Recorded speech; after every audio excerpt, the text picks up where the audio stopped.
Thank you very much, Mr. Chairman. Our committee did not conduct a hearing last week, but we did conduct an on-the-record interview of President Trump's former White House counsel, Pat Cipollone. If you have watched these hearings, you've heard us call for Mr. Cipollone to come forward to testify. He did, and Mr. Cipollone's testimony met our expectations. We will save for our next hearing President Trump's behavior during the violence of January 6th.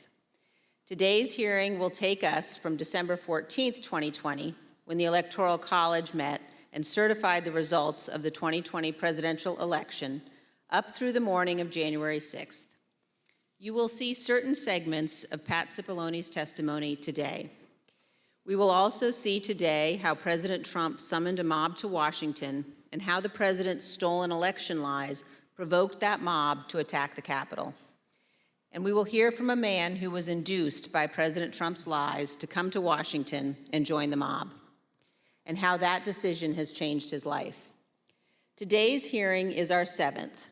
We have covered significant ground over the past several weeks, and we have also seen a change in how witnesses and lawyers in the Trump orbit approach this committee. Initially, their strategy in some cases appeared to be to deny and delay. Today, there appears to be a general recognition that the committee has established key facts, including that virtually everyone close to President Trump, his Justice Department officials, his White House advisors, his White House counsel, his campaign, all told him the 2020 election was not stolen. This appears to have changed the strategy for defending Donald Trump. Now the argument seems to be that President Trump was manipulated by others outside the administration, that he was persuaded to ignore his closest advisors, and that he was incapable of telling right from wrong. This new strategy is to try to blame only John Eastman or Sidney Powell or Congressman Scott Perry or others, and not President Trump. In this version, the president was, quote, poorly served by these outside advisors.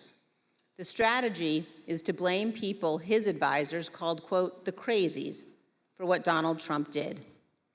This, of course, is nonsense. President Trump is a 76-year-old man. He is not an impressionable child. Just like everyone else in our country, he is responsible for his own actions and his own choices. As our investigation has shown, Donald Trump had access to more detailed and specific information showing that the election was not actually stolen than almost any other American, and he was told this over and over again. No rational or sane man in his position could disregard that information and reach the opposite conclusion. And Donald Trump cannot escape responsibility by being willfully blind.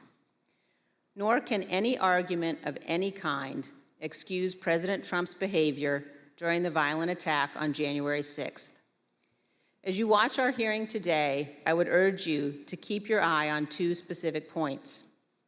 First, you will see evidence that Trump's legal team, led by Rudy Giuliani, knew that they lacked actual evidence of widespread fraud sufficient to prove that the election was actually stolen. They knew it, but they went ahead with January 6th anyway. And second, consider how millions of Americans were persuaded to believe what Donald Trump's closest advisors in his administration did not. These Americans did not have access to the truth like Donald Trump did. They put their faith and their trust in Donald Trump. They wanted to believe in him. They wanted to fight for their country, and he deceived them. For millions of Americans, that may be painful to accept, but it is true. Thank you, Mr. Chairman. I yield back.